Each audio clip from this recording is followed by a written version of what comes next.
What's up, dudes? You are probably wondering why I haven't uploaded a video in forever, or you're just thinking, what the hell is wrong with this guy? Well, I'm going to explain that. This AE86 behind me here is a new vehicle. It's not the SR one. In fact, I no longer have the SR vehicle, and I'm gonna explain why. So a lot of things happened, and ended up resulting in me being extremely broke and angry and kind of hating cars. So I kind of took a break for a while, and I've been kind of getting back into it recently, so I decided it would be time to make part 6 of this build to fill in all 4 of you who had subscribed to this build, and let you know what happened. So here it is.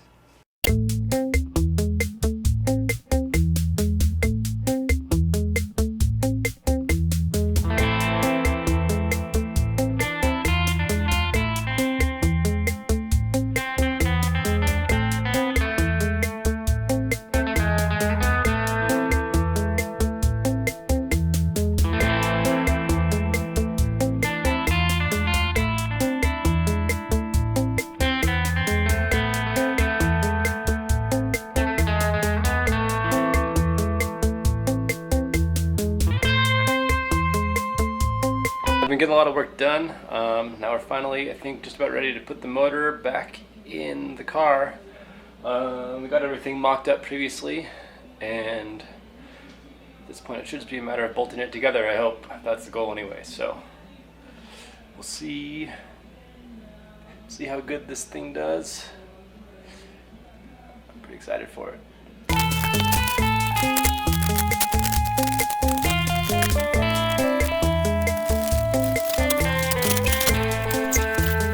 Now we got to get the clutch on and the flywheel, and then we're going to go ahead and get the transmission bolted up to the engine.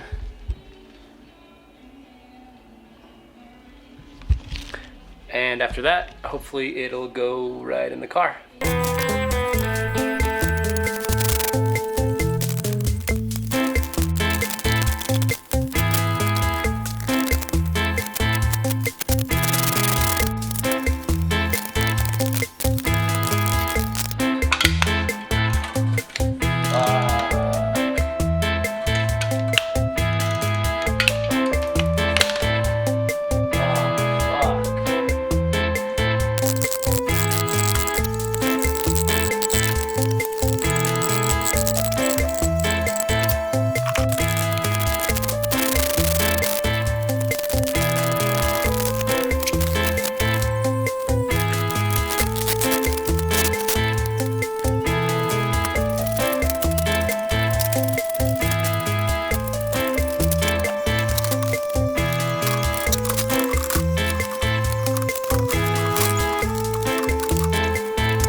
So the engine's about 90% of the way hooked up. I've got all the oil lines, coolant lines, fuel lines ready to go.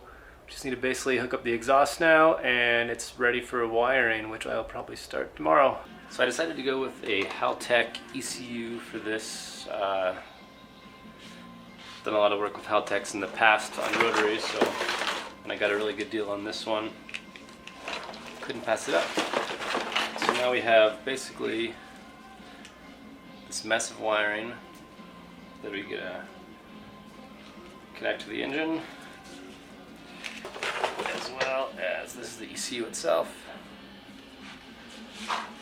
I've also salvaged a bunch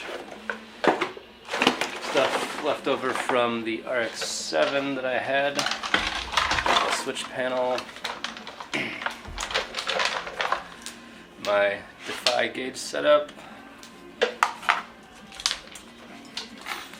fuse and relay box we're going to add in, and I picked up a new AM wideband, super cheap eBay boost gauge, and then a fuel level gauge for the fuel cell I put in the back of this thing. So it's a bit of work now, but we're starting from scratch, so it shouldn't be too difficult to get it all figured out, hopefully.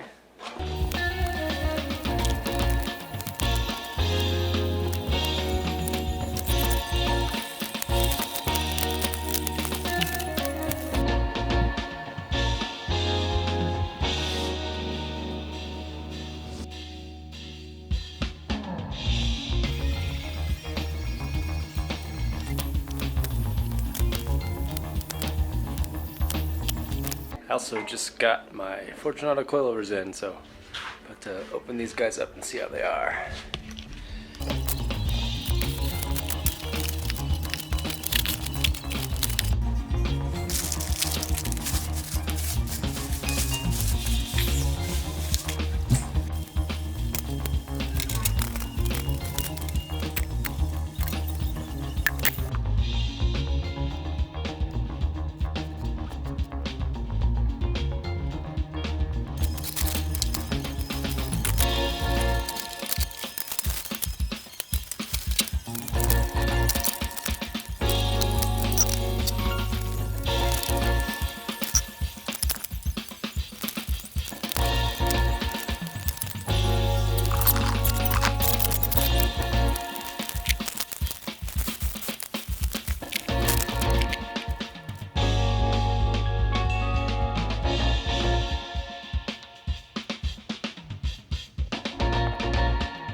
car wheels. They're 16x9 zero offset. I'm going to be running a 205/45 on the back for now, and I've got a 195/40 on the front. Should give me enough clearance for steering in the front with the smaller tire, and hopefully these will give me enough grip in back. I'm a little worried about that with this SR in there. I also have to run a spacer in the back with the wide body.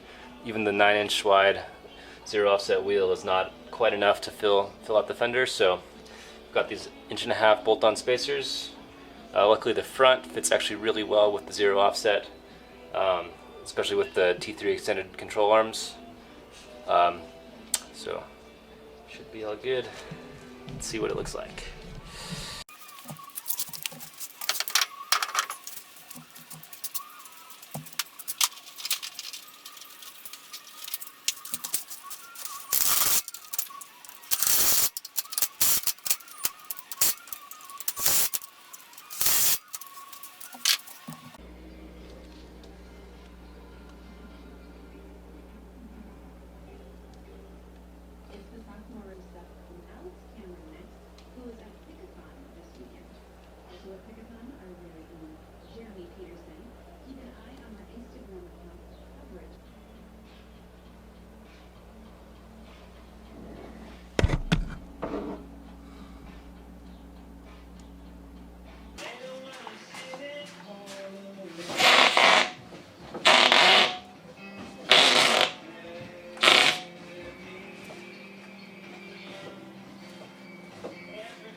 Whew, it's been a while since we've done this.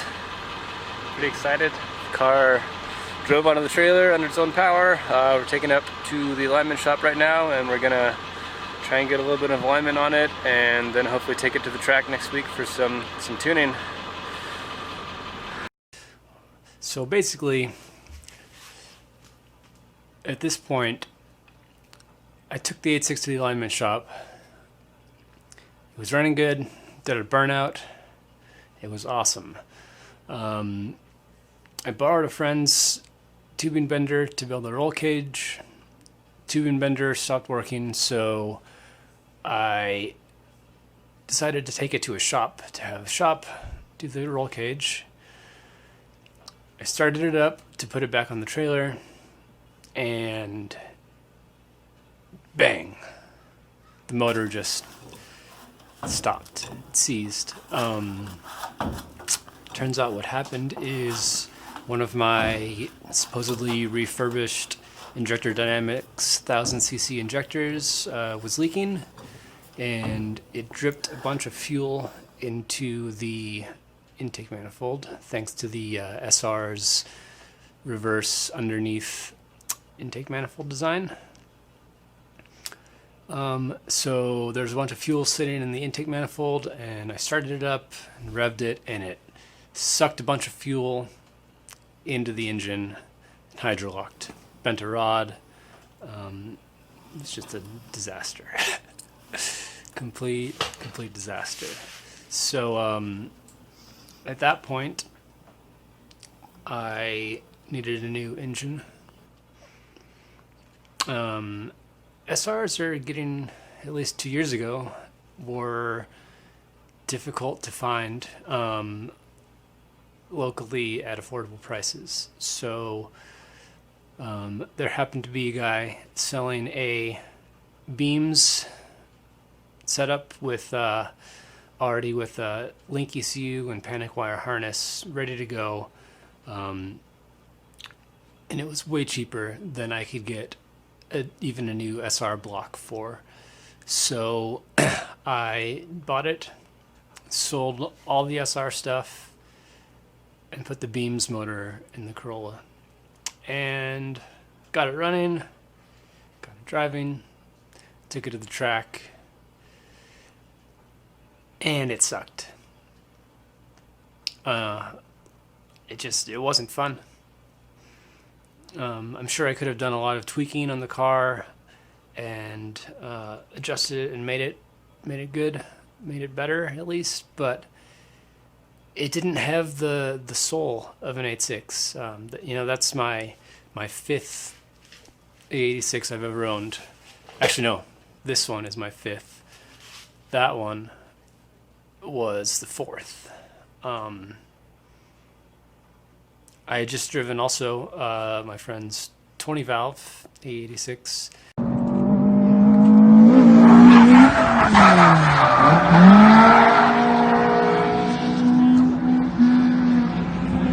And it was so much fun. It was a complete blast. And the beams was just, it wasn't fun. It had plenty of power, it didn't sound good. It was just smooth and torquey. It didn't rev like a 4AG does. It didn't have the power that I was expecting from an SR20, which probably didn't help with the suspension setup that I had.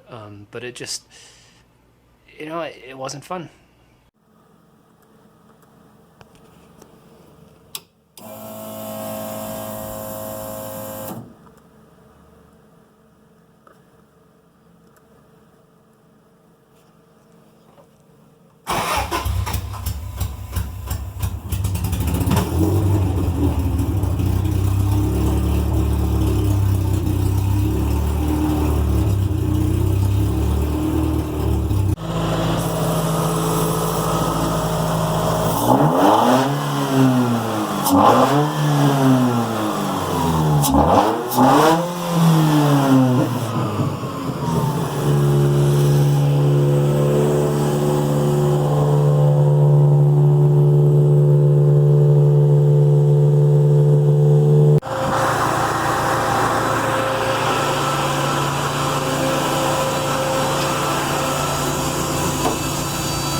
sold it. It's gone forever. I actually traded it, partial trade, for a 4Runner, and the guy kind of ripped me off. That's another story that I won't get into. But anyway, I have this car now. It's a totally stock AE86 4AG. It has some little upgrades to it, but not much. I'll save that for another video. But this thing's so much fun. It's so much fun. It's just way more fun. That's it. I had a kind of an epiphany with the last car. An AE86 is designed to be fun. It's a fun car. It's never going to be fast. It's too old. It's just the suspension layout, everything about it is just, it's never going to be a super fast car. And I kind of realized that there's no point in trying to make it actually fast.